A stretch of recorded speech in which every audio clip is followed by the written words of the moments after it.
Amigos televidentes, como anunciamos antes de nuestro primer segmento, nuestra invitada de honor, nuestra amiga la doctora Margarita Arbaje, especialista en glaucoma. Bienvenido, doctora Arbaje, nuevamente a su espacio.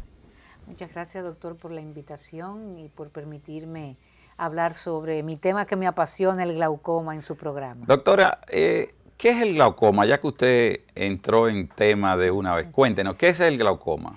El glaucoma es una enfermedad que afecta el nervio óptico y lo que va produciendo es un daño de las fibras del nervio y la luz, la presencia de los estímulos luminosos va disminuyéndose lentamente sin que la persona se dé cuenta. Puede ocurrir o por un aumento de la presión intraocular o por una falta de llegada de sangre al nervio. Entonces, si el paciente no es evaluado frecuentemente, esas fibras del nervio óptico se van deteriorando y el paciente va perdiendo campo visual. Doctora, cuando usted menciona reiteradas veces de que el glaucoma afecta el nervio óptico, ¿esta es la estructura base de esta patología definida como enemigo silente? Sí, efectivamente, el glaucoma, el punto de afección es el nervio óptico. Y como sabes, el tejido nervioso es el único tejido del cuerpo humano que no se regenera. Entonces, al afectar el nervio óptico, el paciente se va perdiendo visión, se va quedando ciego sin darse cuenta, porque el glaucoma no produce síntomas. O sea, que no duele. No duele. Los síntomas que presenta son tan inespecíficos, por ejemplo, ojos rojos, lagrimeo, quizás dolor de cabeza, que podría confundirse con cualquier otra enfermedad. ¿Cómo se da cuenta el especialista en esta patología que ya usted empieza a desarrollar algún tipo de daño? ¿Cuáles son esos parámetros que ustedes le dan la importancia? Ok, en una consulta rutinaria, el oftalmólogo debe tener una visión directa del nervio óptico y tiene que hacer preferiblemente una dilatación de pupila, tan molestosa y tan poco querida por los pacientes. Pero ahí podemos observar un nervio óptico que es un nervio óptico normal. La parte central blanca se llama la excavación. Cuando hay un aumento de la presión intraocular, se va a todas las paredes del nervio, pero va a afectar la parte más débil, más sensible del ojo, que es el nervio óptico, como se observa hacia la izquierda. Cuando va afectando ese nervio, va a producir un aumento de esa excavación central y se va como ustedes pueden observar, agrandando. ¿Y qué es lo que pasa con ese agrandamiento? Que todas las fibras nerviosas que estaban ahí se fueron muriendo. Entonces, ¿cómo puede pasar esto?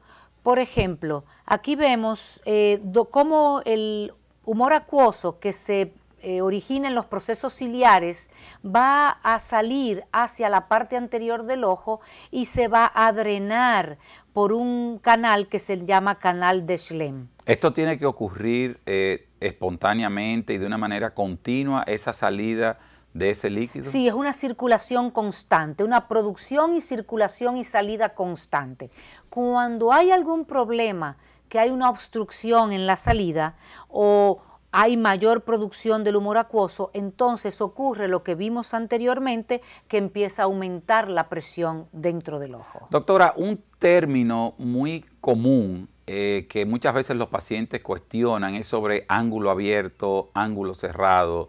¿Qué significa y qué importancia tiene esto? Si observamos ahí la imagen, vamos a ver que presenta la córnea y además un ángulo con el iris.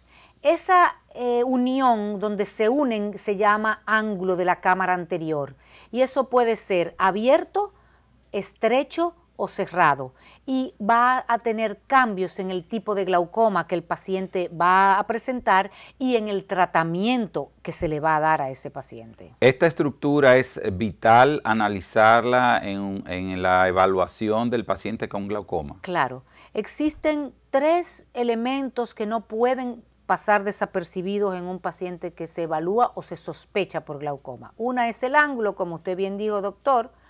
Otra es la presión intraocular. Aquí vemos varias imágenes del nervio óptico y fíjense acá cómo compara en la foto de arriba una imagen de un nervio óptico sano con una imagen abajo del nervio óptico glaucomatoso. Ya en estos estadios el paciente comienza a debutar con algún hallazgo de su visión que él note que hay cierta alteración. Generalmente no.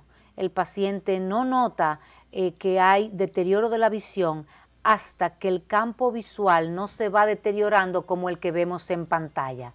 O sea, el campo visual se va perdiendo desde la periferia hacia el centro y tú puedes tener un paciente que ve 20/20 sin lentes y ya tiene un campo visual tubular como el que observamos en pantalla. ¿Qué puede hacer el paciente para tratar de recuperar nuevamente su campo visual? Bueno, el paciente puede, si se diagnostica como glaucomatoso, puede tener una disminución, o sea, un tratamiento médico para disminuir la presión intraocular, puede tener un tratamiento con rayo láser o un tratamiento quirúrgico. Una vez que el paciente pierde el campo visual, como la imagen anterior que usted mostró, ¿eso se puede recuperar? Generalmente no. Recuerda que, como te expliqué, la visión que se pierde por glaucoma no se recupera porque lo que se daña es tejido nervioso. No es lo mismo que cuando tenemos una catarata, que la catarata produce una ceguera reversible. La catarata es la primera causa de ceguera en el mundo, pero es una ceguera reversible. El glaucoma es la primera causa de ceguera irreversible en el mundo. ¿Es frecuente el glaucoma en nuestro país? Sí, es frecuente. Tenemos unos porcentajes muy parecidos, muy similares a los porcentajes mundiales. O sea, un 2% de nuestra población padece de glaucoma y la mayoría no lo conoce. Si usted es hijo de una persona afectada por glaucoma, ¿tiene riesgo de usted padecerlo o heredarlo? Claro, el glaucoma, uno de los factores de riesgo más importantes es la herencia. Y por eso todo paciente que es diagnosticado con glaucoma debe pedirle a sus familiares más cercanos, hermanos, hijos, sobrinos, que se examinen para determinar si tienen o no la enfermedad. Aparte de la herencia, doctor Arbaje, ¿existen algunos otros factores de riesgo que se deban de tener en consideración para tratar de frenar ese deterioro por glaucoma? Normalmente la presión intraocular comienza a aumentar a partir de los 40 años. Entonces, la edad, mientras más avanzada es la edad, más posibilidad de padecer la enfermedad. La raza es otro factor de riesgo. Los pacientes de raza negra tienen mayor probabilidad de padecer de glaucoma.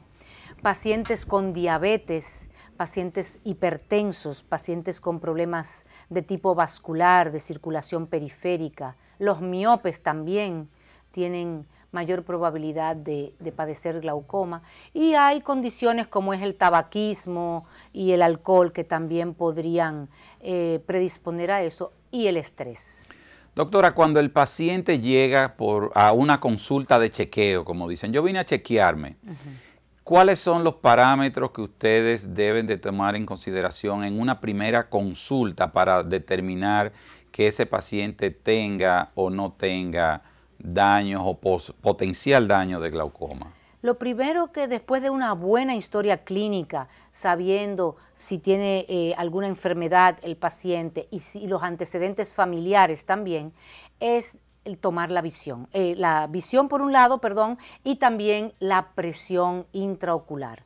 Es ¿Eso duele? No, es lo que le iba a decir, es un procedimiento no invasivo, no doloroso, se coloca una gotita de anestésico ocular, y con ese aparatito que podemos ver en pantalla, que se llama tonómetro, podemos tomar la presión intraocular, la cual no es igual a la presión arterial, a la presión del cuerpo. Cuando usted habla de la presión intraocular, ¿cuál es el número, el valor de una presión normal en nuestros pacientes? Sí, se ha considerado como valores normales entre 10 y 20 milímetros de mercurio, pero y cuando tenemos presiones por encima de 20 se consideraba anteriormente que ya era glaucoma.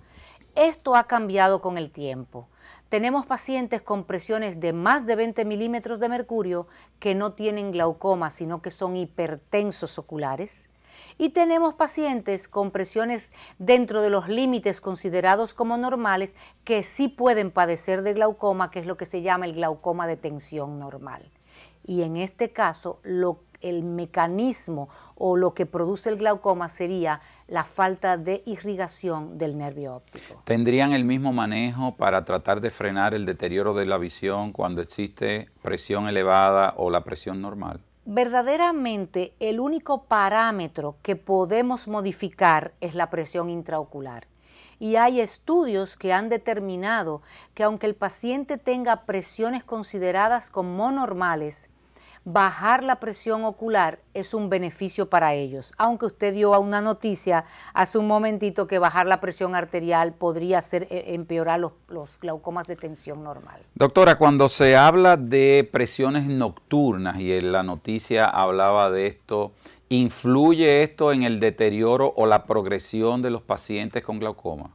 Bueno, se habla de que pacientes hipotensos arteriales de noche, en las madrugadas, que la presión baja mucho del cuerpo, podrían tener una menor llegada de sangre al nervio óptico y eso empeorar el glaucoma, que generalmente es un glaucoma de tensión normal. ¿Los mismos medicamentos son utilizados para ambos casos, doctora? Sí, se usan los mismos medicamentos, lo que en un paciente con presiones oculares muy altas buscamos bajar mucho más la presión intraocular que si tenemos un glaucoma de tensión normal. Doctor Arbaje, interesante su exposición en este primer segmento de la entrevista. Amigos televidentes, ustedes no se muevan de sus asientos, que tenemos mucha información que le pueden ayudar a ustedes a preservar su agudeza visual. Recuerden, como dice la doctora Arbaje, que el glaucoma es el enemigo silente. No se muevan de sus asientos y en un parpadeo retornamos con ustedes.